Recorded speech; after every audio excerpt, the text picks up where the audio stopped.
Dans cette vidéo, on va essayer de comprendre la notion de variable locale.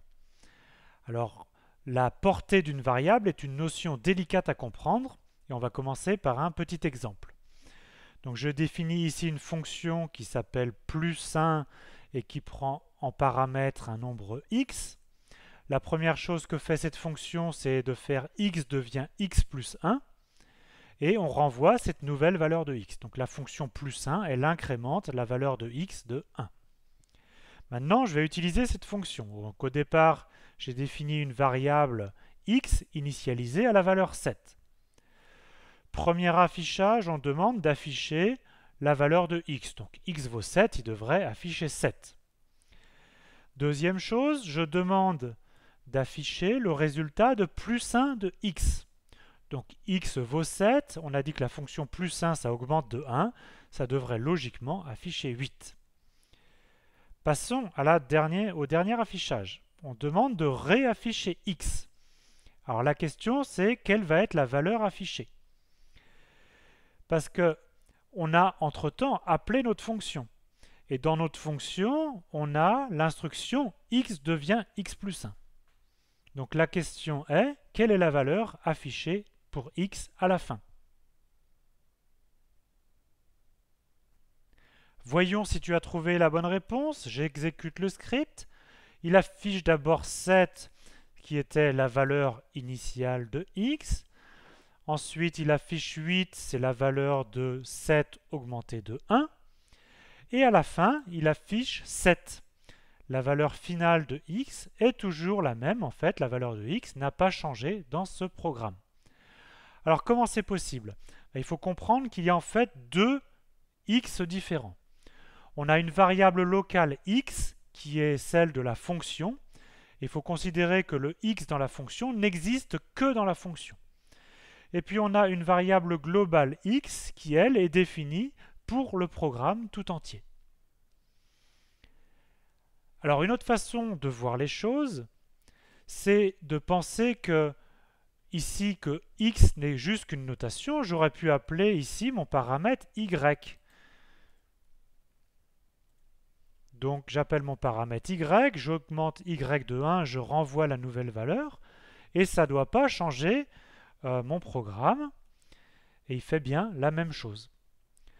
Donc je répète, on a dans une fonction, les paramètres sont des variables locales, elles n'existent que à l'intérieur de la fonction. Par contre, les variables qu'on définit dans le programme sont des variables globales et on y accède partout. Voyons un exemple un petit peu différent. J'ai défini une fonction x7 qui dépend d'un paramètre n, qui définit ensuite une variable y est égale à 7 et qui renvoie comme résultat n fois y, c'est-à-dire 7 fois n.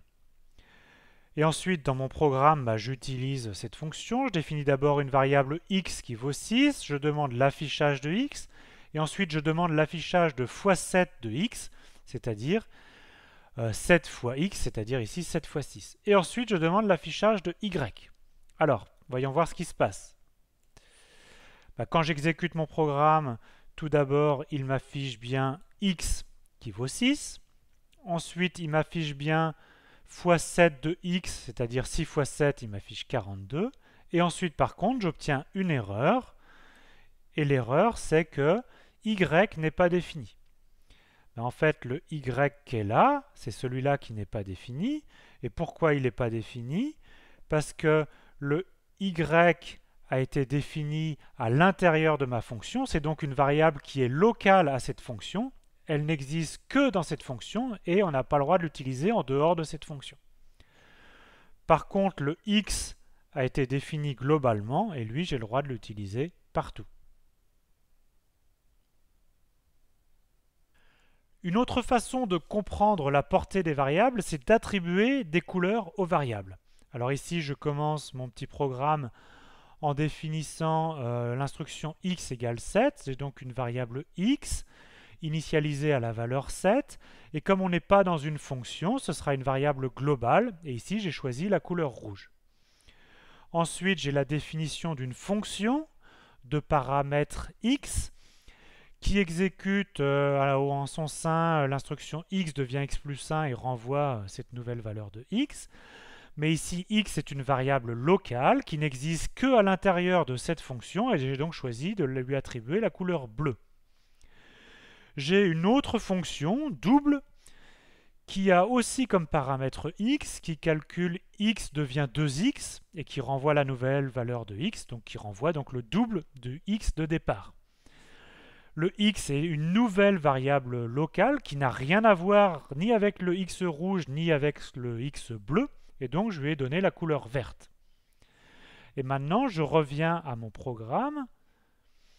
Je suis sorti des définitions de mes fonctions. Je demande d'afficher x. On est donc revenu au x rouge. Ensuite, je demande d'afficher plus 1 de x. Donc le x est le x rouge, qui vaut 7. Il va donc m'afficher 8. Ensuite, je demande d'afficher le double de x. X vaut toujours 7. C'est le x rouge de départ qui n'a jamais été modifié. Il va donc afficher 2 fois 7, 14. Et à la fin, si je demande d'afficher x, c'est toujours le x rouge qui n'a jamais été modifié. Et il m'affichera bien 7 à la fin.